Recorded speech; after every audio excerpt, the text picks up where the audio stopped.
కొత్తగా ఇళ్లు నిర్మించుకుంటున్నామనే గిరిజనుల ఆనందం ఆవిరవుతోంది. కేంద్ర రాష్ట్ర ప్రభుత్వాల మధ్య సమన్వయ లోపంతో ఉమ్మడి ఆదిలాబాద్ జిల్లాలో ఇందిరమ్మ ఇళ్లు మంజూరైనా ఎంతో మంది గిరిజనుల పరిస్థితి అగమ్య గోచరంగా మారింది. బిల్లులు రాక నానా ఇబ్బందులు పడుతున్నారు. ఉమ్మడి ఆదిలాబాద్ జిల్లాలో కొత్తగా ఇళ్లు నిర్మించుకుంటున్న గిరిజనుల పరిస్థితి దయనీయంగా మారింది. ప్రధానంగా ఇందిరమ్మ ఇళ్లు కోసం ఉన్న పాకలు తొలగించి కొత్త వాటిని చేపట్టిన వారి పరిస్థితి దారుణంగా మారింది. పాతగూడు పోయిందని, ఉండడానికి నిలువ నీడలేదని ఆవేదన వ్యక్తం చేస్తున్నారు. బిల్లులు విడుదల కాకపోవడంతో నిర్మాణ పనులు నిలిచిపోయాయని చెబుతున్నారు. ఒక్కో ఇందిరమ్మ ఇంటి నిర్మాణానికి 5 లక్షలుగా నిర్ణయించిన రాష్ట్ర ప్రభుత్వం వివిధ దశల్లో పూర్తి చేసే ఆ మేరకు 5 విడతల్లో బిల్లులు చెల్లించేలా ప్రణాళిక రూపకల్పన చేసింది. అందులో కేంద్రం వాటాగా ప్రధానమంత్రి జన్మన్ పథకం కింద ఒక్కో గిరిజన లబ్ధిదారుని ఖాతాలో నేరుగా 2 లక్షల చొప్పున జమ చేయనుండగా మిగిలిన 3 లక్షలు రాష్ట్రం చెల్లించాల్సి ఉంది. అక్కడే అసలు సమస్య వచ్చింది.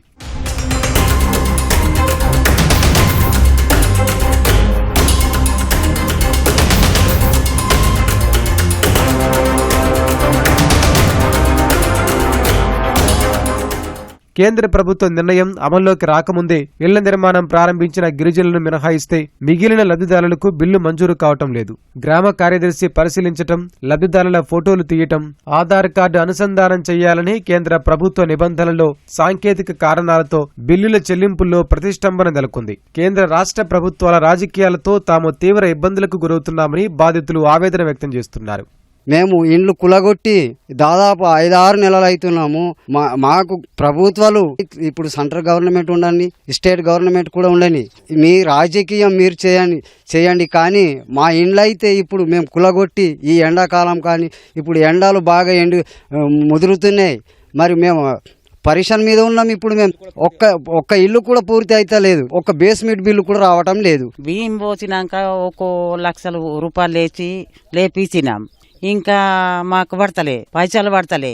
మరి ఇట్లా లేట్ చేస్తే మాకు వాళ్ళకి ఇవ్వాలా, వీళ్ళకి ఇవ్వాలా? వాళ్ళు ఇప్పుడు పైసలు అడుగుతున్నారు, అక్కడేమో బిల్లు పడతలేదు. ఎట్లా చెయ్యాలా? వీళ్ళు అంతా కూలబొట్టినాము. ఇప్పుడు వీళ్ళు ఇది కూడా కాలేదు. ఏడ ఉండాలా? ఇప్పుడు ఆనరాకి ఎండలా మేమెంత పరిచయం ఉన్నాం. ఇప్పుడు పీవీటీజీకి స్పెషల్ గా ఏమవుతుందంటే సెంట్రల్ గవర్నమెంట్ స్పెషల్ గా 2 lakhs రూపీస్ శాంక్షన్ చేయడం జరిగింది పీవీటీకి. అది కూడా ఫస్ట్ లిస్ట్ వాళ్ళు సెంట్రల్ గవర్నమెంట్ నుంచి రావడం జరుగుతుంది. ఆ లిస్ట్ వెరిఫై చేసి తర్వాత వాళ్ళు క్యాప్చర్ చేసి జేఈ ప్లస్ సెక్రటరీ వాళ్ళు క్యాప్చర్ చేసిన తర్వాత మళ్ళీ ప్రాసెస్ చేస్తున్నారు. సెంట్రల్ గవర్నమెంట్ పేమెంట్ పీవీటీజీకి ఇస్తానని చెప్పేసి ఆ స్టేట్ పేమెంట్స్ అన్ని ఆగిపోయినాయి. అందుకే లేట్ అవుతుంది. ఉమ్మడి ఆదిలాబాద్ జిల్లాలో కొలాం గిరిజనులతో పాటు ఆదివాసీల ఇళ్ల నిర్మాణ పనులపై ప్రత్యేక సమీక్ష జరగకపోవటం, సమస్యలు తెలియకపోవటానికి ప్రధాన కారణమవుతోంది. ఎంపీ, ఎమ్మెల్యేలు కాస్త చొరవ చూపితేనే మేలు జరుగుతుందని పేదలు చెబుతున్నారు.